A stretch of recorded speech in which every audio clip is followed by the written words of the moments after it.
Halo trader, salam Maxian. Kembali lagi bersama saya Geraldo Covid, market analyst dari PT Maxco Futures. Tentunya pada siang hari ini saya akan memberikan market preview untuk seminggu ke depan seputar dari DXY itu sendiri, gold market, USD Jepang Yen, dan kita akan melihat dari sisi oil juga ya. Jadi untuk Bapak Ibu yang butuh market outlook untuk seminggu ke depan, saya akan update dalam rekaman ini, jadi Bapak Ibu bisa cek lagi, bisa nonton lagi, dan bisa jangan lupa untuk like dan subscribe channel ini supaya Bapak Ibu bisa mendapatkan info-info menarik mengenai market outlook seminggu ke depan.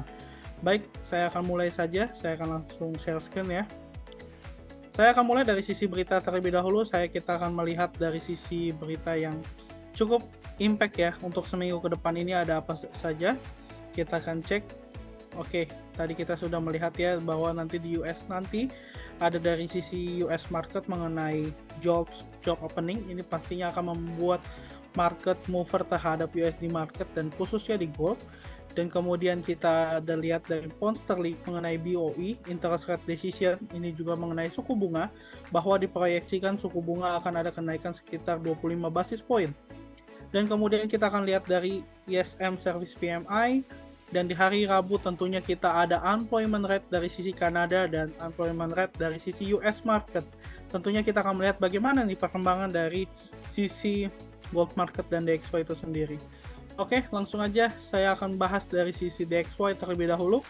Kita akan mengecek ya, saya akan memperlihatkan ke Bapak Ibu semua.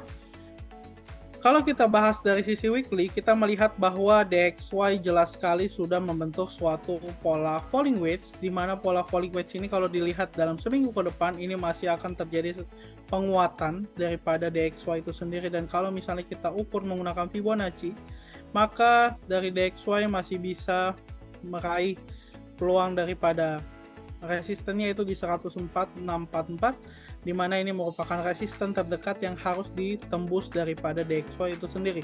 Ketika DXY itu sudah mencapai, mungkin dia akan terjadi peluang untuk turun, namun nanti dia akan bergerak naik kembali ke 261.8 di poin 107, dan ini bisa melihat bahwa DXY bagus sekali dari sisi weekly, maka ini akan ada pergerakan untuk dia bergerak naik ke atas.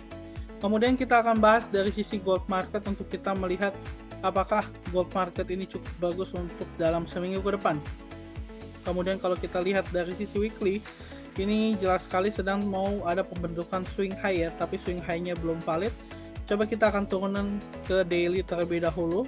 Di daily kita melihat sedang terjadi pelemahan ya, jelas sekali di sini terjadi pelemahan untuk gold itu sendiri, bahwa harga sekarang ada di 1957, di mana ini merupakan area resisten kuat yang belum bisa ditembus oleh gold market itu sendiri.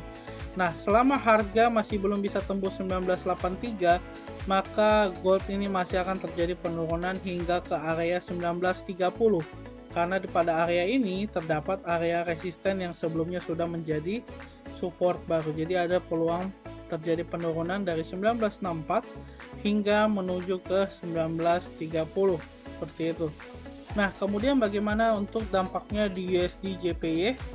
Kita akan coba sama-sama saja cek ya dari USD JPY. Nah, dari USD JPY kita melihat masih sangat positif sekali bahwa pergerakannya ini akan terjadi kenaikan hingga ke area resisten. Dan kalau kita lihat ini masih bisa ke 143, 195, di mana ini jelas sekali sudah terbentuk suatu primary, kemudian ini juga secondary, maka akan terjadi kenaikan untuk membentuk primary lagi di 144.600. Selama harga tidak balik melebihi daripada 141.800, maka dari USD JPY masih akan terus menguat hingga 144.548. Dan terakhir kita akan cek dari sisi US oil, ataupun kita akan coba cek ya. Nah, kita akan cek.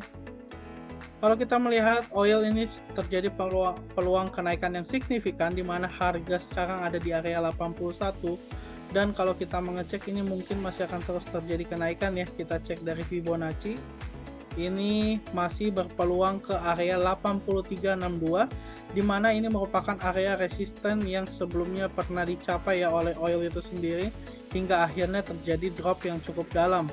Dan kalau dilihat berarti ini ada potensi untuk terjadi penguatan ke 83.62. Itu aja sih mungkin dari saya. mengenai market outlook untuk seminggu ke depan. Semoga Bapak Ibu bisa terus menjaga trading plan-nya, dan jangan lupa untuk terus belajar di YouTube-nya Maxco, karena kita di sana sering membagikan edukasi di setiap hari Senin dan hari Jumat tentunya. Oke, sampai bertemu di minggu depan. Saya Geraldo Covid. Terima kasih.